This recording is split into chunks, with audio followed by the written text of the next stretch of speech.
Hello दोस्तों, यथार्थ Hindi education classes में आप सभी का स्वागत है। आज की क्लास में हम हिंदी साहित्य के कुछ इंपॉर्टेंट प्रश्न पढ़ेंगे जो हिंदी टीजीटी पीजीटी के लिए काफ़ी इंपॉर्टेंट है। तो चलिए स्टार्ट करते हैं क्लास को। देखिए, पहला आपका क्वेश्चन है, पहले से तीसरे तक क्वेश्चन तक आपको कथन और कारण दिए गए हैं, जिसका आंसर आपने इनके आधार पर, इस कूट के आधार पर देना है। ठीक है, तो पहला क्वेश्चन है कि कबीर की राम निर्गुण हैं, वे अद्वैत पर व जगत से परे हैं। तो ये दोनों दिए हैं, इनमें से आपको बताना है कि सही है या गलत है। तो इसके लिए राइट आंसर ऑप्शन ए है। ए में आपका आंसर क्या है कि कबीर के राम निर्गुण हैं और वे अद्वैत जगत से परे हैं। तो ए और आर दोनों सही हैं तथा आर ए की सही व्याख्या करता है। इसके लिए राइट आंसर यानी कि कबीर के राम निर्गुण है। कबीर की रचनाओं में जो आपको राम शब्द दिखाई अगर कहीं पर देता है तो वह उन्होंने राम के लिए नहीं कहा है, मतलब जो अयोध्या के राम हैं उनके लिए नहीं कहा है, बल्कि वह उन्होंने निर्गुण ब्रह्म के लिए कहा है और वे अद्वैत व जगत से परे हैं। ठीक है, ये इसका दोनों इसके सही आंसर हैं। अगला क्वेश्चन है कि कबीर अवतारवाद में विश्वास नहीं करते, कबीर का ब्रह्म निर्गुण है। सेकंड क्वेश्चन है कि कबीर अवतारवाद में विश्वास नहीं करते, उनके जो ब्रह्म है वह निर्गुण है। तो यह भी राइट आंसर है। इसके लिए ए और आर दोनों सही हैं और आर ए की सही व्याख्या करता है। तो कबीर जो है अवतारवाद में विश्वास नहीं करते, यानी कि जिस प्रकार माना जाता है कि राम जो है विष्णु के अवतार हैं, वो भगवान हैं, मतलब अयोध्या के जो राम हैं, तो वह इस बात पर विश्वास नहीं करते और उनका जो ब्रह्म है वह निर्गुण है, यानी कि उसका कोई रूप रंग आकार नहीं है, यह उनके द्वारा माना गया है। अगला प्रश्न है, कबीर के राम निर्गुण हैं, वे जन्म नहीं लेते, तुलसीदास के राम सगुण हैं, वे जन्म लेते हैं। तो इसके लिए राइट आंसर ऑप्शन बी है। ए और आर दोनों सही हैं, परंतु आर ए की सही व्याख्या नहीं करता है, यानी कि इनका आपस में कोई संबंध नहीं है। तो कबीर के राम निर्गुण हैं, वे जन्म नहीं लेते हैं, और तुलसी के राम क्या हैं, सगुण हैं, वे जन्म लेते हैं। अगला प्रश्न है, निम्नलिखित में से किसका कथन है कि चिंतन के क्षेत्र में जो अद्वैतवाद है वही भावना के क्षेत्र में रहस्यवाद है। तो किसका यह कथन है कि चिंतन के क्षेत्र में जो अद्वैतवाद है वही भावना के क्षेत्र में रहस्यवाद है। राइट आंसर इसके लिए ऑप्शन ए है, आचार्य शुक्ल जी का यह कथन है। अगला प्रश्न है कि रहस्यवाद के संबंध में कौन सा कथन असत्य है। रहस्यवाद के संबंध में असत्य कथन बताना है। रहस्यवाद का संबंध निर्गुण निराकार रूप से है, यह सही है। जीवात्मा जब परमात्मा से संबंध जोड़ती है तो भावात्मक होता है, यह भी सही है। साधनात्मक रहस्यवाद में साधक कुंडली जागृत करता है, और जो गलत है इसमें वह है ऑप्शन डी कि कभी रहस्यवादी कभी नहीं है, यह गलत है ऑप्शन डी। क्योंकि आपको गलत वरना बताना है तो इसके लिए आपका आंसर होता है ऑप्शन डी, कबीर रहस्यवादी कभी नहीं है। नहीं है कहा है तो यह आपका गलत है। अगला प्रश्न है, असत्य कथन को चुने। फिर से आपको इसमें गलत कथन बताना है कि कौन सा कथन इसमें गलत है। पहला है कि कबीर में साधनात्मक रहस्यवाद अधिक है, सही है यह। कबीर के रहस्यवाद पर हठयोगी और सिद्धों का प्रभाव है, यह भी सही है। कबीर की राम घट घटवासी हैं, यह भी सही है। कबीर की ईश्वर संबंधी धारणा विशिष्टाद्वैत पर आधारित है, यह गलत है। ठीक है, क्योंकि आपको गलत वाला बताना है तो इसलिए आपका जो गलत आंसर है वो ऑप्शन डी है, यह इसका आंसर हो गया। अगला है असत्य कथन चुने। फिर से गलत कथन बताना है इसमें भी। इसका ऑप्शन है कबीर मूर्ति पूजा समर्थक थे, तो यह गलत है। बिल्कुल भी कबीर जो थे वो मूर्ति पूजा के बिल्कुल भी समर्थक नहीं थे, वो निर्गुण के समर्थक थे, यानी कि जिसका कोई रंग रूपाकार नहीं है। तो इसलिए आपका सत्य कथन ए वाला हो गया, यानी कि यह आपका आंसर हो गया, क्योंकि आपको आंसर बताना है। इसके अतिरिक्त कबीर बाध्याचार के विरोधी थे, कबीर के राम जन्मा है, कबीर ब्रह्मा की आराधना स्वयं को दुल्हन बनाकर करते हैं, मानकर करते हैं, ये बाकी सही है। अगला क्वेश्चन है, कबीर आज भी प्रासंगिक हैं, समस्याएं आज भी वैसे ही व्याप्त हैं जैसे कबीर के समय में थी। तो आपको इसमें बताना है सही कथन कूट कौन सा है। तो इसके लिए राइट आंसर ऑप्शन ए है कि ए और आर सही हैं तथा आर ए की सही व्याख्या करता है, क्योंकि जो समस्याएं कबीर के समय में थी वह समस्याएं आज भी हैं, भले ही वह क्या है अब कम रूप में या मतलब कि पहले से उनका रूप बदल चुका है, लेकिन समस्याएं उसी प्रकार से आज भी दिखाई देती हैं। अगला है सुमेलित कीजिए। यहाँ आपको अलंकार बताना है, ठीक है, सुमेलित करना है कि कौन सा अलंकार में होगा। इसके लिए तो सही आंसर देखते हैं।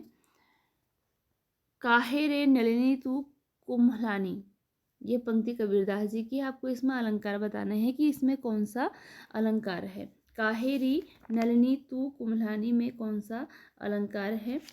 तो इसके लिए राइट आंसर, इसका राइट आंसर नियुक्ति अलंकार है। नियुक्ति अलंकार है इसमें। संत न छाड़े संतई, इसका अलंकार दृष्टांत अलंकार ही है।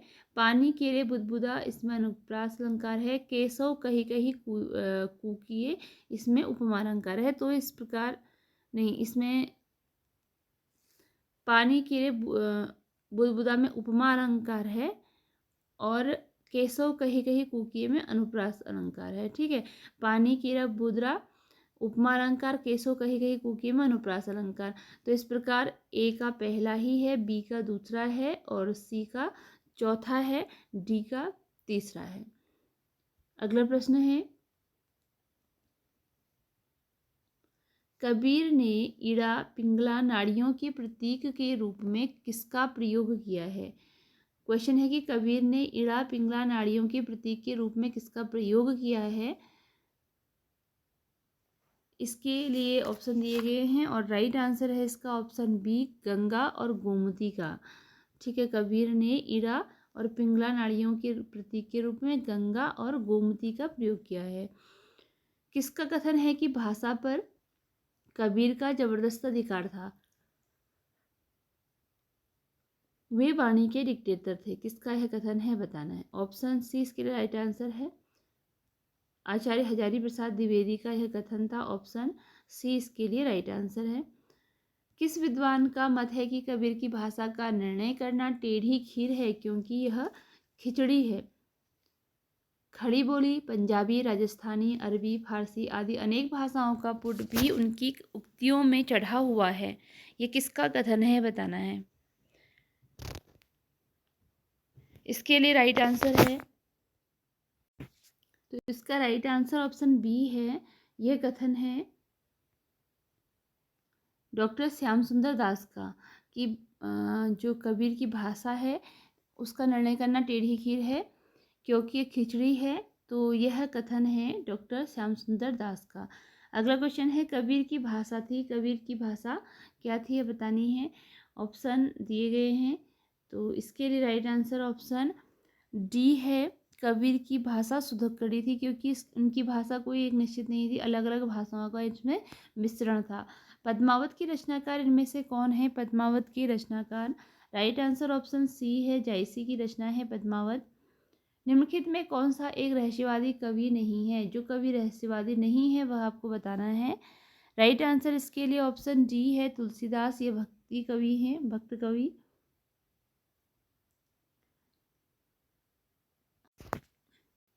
अगला प्रश्न है, सूफी मत में ईश्वर की भावना स्त्री रूप में की गई है।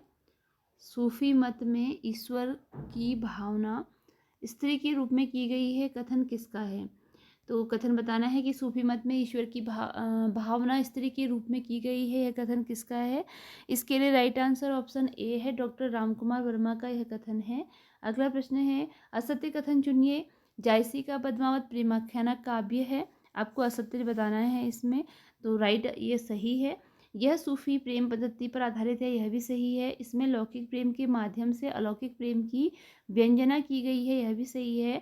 पद्मावत में विरह दशा से पद्मावती पीड़ित थी, इसके लिए राइट आंसर बताना, गलत जो बताना है वो ऑप्शन डी है, ठीक है। इसके लिए जो राइट आंसर है वो ऑप्शन डी है, यानी कि आपको गलत में आंसर देना है, तो इसका राइट आंसर ऑप्शन डी है। अगला प्रश्न है, पद्मावत में नागमती किसका प्रतीक है। पद्मावत में नागमती किसका प्रतीक है, नागमती किसका प्रतीक है बताना है। राइट आंसर ऑप्शन ए है, नागमती संसार का प्रतीक है पद्मावत में। अगला क्वेश्चन है, पद्मावत के संबंध में क्या सत्य है? पद्मावत के संबंध में सत्य कथन बताना है। पद्मावत अन्योक्ति है, पद्मावत समासोक्ति है, ए और बी दोनों या इनमें से कोई नहीं। तो राइट आंसर ऑप्शन डी है, बी है, पद्मावत समासोक्ति है। राइट आंसर ऑप्शन बी है इसमें। पद्मावत में दिल्ली किसका प्रतीक है? पद्मावत में जो दिल्ली है वह किसका प्रतीक है? राइट आंसर ऑप्शन ए है, परलोक का। पद्मावत में जो दिल्ली है वह परलोक का प्रतीक है। अगला प्रश्न है, किस रस को रसों का राजा कहते हैं? कौन सा रस है जो कि रसों का राजा कहलाता है? राइट आंसर ऑप्शन बी है, श्रृंगार रस को रसों का राजा कहते हैं। सूरदास किस रस का कोना कोना झांका? सूरदास ने किस रस का कोना कोना झांका है? तो सूरदास के लिए कौन सा रस है जिसका उन्होंने कोना कोना झांका है? राइट आंसर ऑप्शन बी है, वात्सल्य रस का, क्योंकि इन्होंने कृष्ण की बचपन का बहुत अच्छा वर्णन किया था। माँ और बेटी के रिश्ते का जो था बहुत अच्छा वर्णन किया था, जो कि वात्सल्य रस कहलाता है, माँ की ममता का। तो इसलिए इन्हें कहा जाता है, वात्सल्य रस का सम्राट भी कहा जाता है। अगला प्रश्न है कि भ्रमर गीत प्रसंग वाग विदग्धता से भरा है। गोपियां बड़ी चतुराई से अपनी विरह दशा का निरूपण करती हुई कृष्ण के हृदय में करुणा जगाती हैं। ऑप्शन इसके लिए राइट आंसर बताना है। ऑप्शन ए इसका राइट आंसर है कि ए और आर दोनों ही सही हैं। आर ए की सही व्याख्या करती है। तो भ्रमर गीत जो प्रसंग है वह वाग विदग्धता से भरा हुआ है और गोपियां बड़ी चतुराई से अपनी विरह दशा का निरूपण करती हैं और कृष्ण के हृदय में करुणा जगाती हैं, दोनों ही सही हैं। किसका कथन है कि बाल सौंदर्य एवं स्वभाव के चित्रण में जितनी सफलता सूर को मिली है उतनी अन्य किसी को नहीं, वे बंद आंखों से वात्सल्य का कोना कोना झांक आए हैं। यह कथन किसका है? कथन बताना है यह किसका है। इसके लिए राइट आंसर ऑप्शन सी है, आचार्य रामचंद्र शुक्ल ने कहा है कि जो सूरदास जी हैं वह वात्सल्य रस का कोना कोना झांक आए हैं। ऑप्शन सी राइट आंसर है। भ्रमर गीत नाम से सूर के काव्य को किसने संपादित किया? भ्रमर गीत नाम से सूर के काव्य को किसने संपादित किया? राइट आंसर इसके लिए ऑप्शन ए है, आचार्य शुक्ल जी ने भ्रमर गीत नाम से सूर के काव्य को संपादित किया। अगला प्रश्न है, आचार्य शुक्ल के अनुसार तुलसीदास का जन्म स्थान है। तुलसीदास का जन्म स्थान आपको शुक्ल जी के अनुसार बताना है। शुक्ल जी ने कहाँ इनका जन्म स्थान माना है? तो राइट आंसर ऑप्शन बी है, राजापुर को शुक्ल जी ने तुलसी का जन्म स्थान माना है। निम्न में से कौन सी एक रचना तुलसीदास की नहीं है? इनमें से जो रचना तुलसीदास की नहीं है वह बतानी है। तो इसके लिए राइट आंसर है साहित्य लहरी। तो साहित्य लहरी यह सूरदास जी की रचना है। इसके अतिरिक्त सारी रचनाएं तुलसीदास की हैं। अगला प्रश्न है, आचार्य शुक्ल के अनुसार तुलसीदास की कितनी रचनाएं प्रमाणित हैं? शुक्ल जी के अनुसार तुलसीदास की कितनी रचनाएं प्रमाणित हैं? राइट आंसर ऑप्शन सी है, 12 रचनाएं प्रमाणित हैं इनकी। अगला प्रश्न है, निम्नलिखित में कौन सा गीत काव्य तुलसीदास का सर्वोत्तम काव्य है? इनमें से कौन सा गीति काव्य है जो कि तुलसीदास का सर्वोत्तम काव्य है? इसके लिए राइट आंसर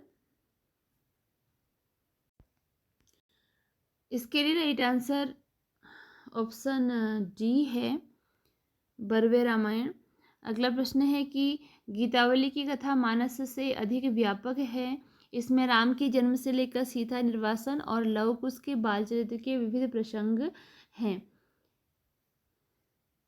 इसके लिए राइट आंसर ऑप्शन ए है, ये दोनों ही सही हैं। गीतावली की कथा रामानस से अधिक व्यापक है। इसमें राम के जन्म से लेकर सीता निर्वासन और लव कुश के बाल चरित्र के विविध प्रसंग हैं। गीतावली की भाषा है, गीतावली की भाषा है। इसके लिए राइट आंसर ऑप्शन बी है, गीतावली की भाषा ब्रजभाषा है। रामचरितमानस की रचना कब हुई? रामचरितमानस की रचना कब हुई? रचना काल बताना है रामचरितमानस का। तो राइट आंसर इसके लिए ऑप्शन सी है, 1574 ईस्वी है रामचरितमानस का रचना काल। किसका कथन है कि लोकनायक वही हो सकता है जो समन्वय कर सके, तुलसी का संपूर्ण काव्य समन्वय की विराट चेष्टा है। इसका राइट आंसर ऑप्शन बी है। आचार्य हजारी प्रसाद द्विवेदी का यह कथन है। ऑप्शन बी इसके लिए राइट आंसर है। अगला प्रश्न है, तुलसीदास जी ने किस गुरु से शास्त्रों का अध्ययन किया? तुलसीदास जी ने किस गुरु से शास्त्रों का अध्ययन किया? राइट आंसर ऑप्शन डी है, शेख सनातन से। विनय पत्रिका किस भाषा में रची गई रचना है? विनय पत्रिका की भाषा, ऑप्शन डी इसके लिए राइट आंसर है। विनय पत्रिका की भाषा ब्रजभाषा है। सूरदास जी द्वारा निर्गुण ब्रह्म को सब प्रकार से अगम्य समझकर सगुण ब्रह्म की लीलाओं का गान करने की बात किस पद में कही गई है? इसके लिए राइट आंसर है, अविगत गति कछु कहत न भावे में। निम्नलिखित में कौन सी रचना सूर की नहीं है?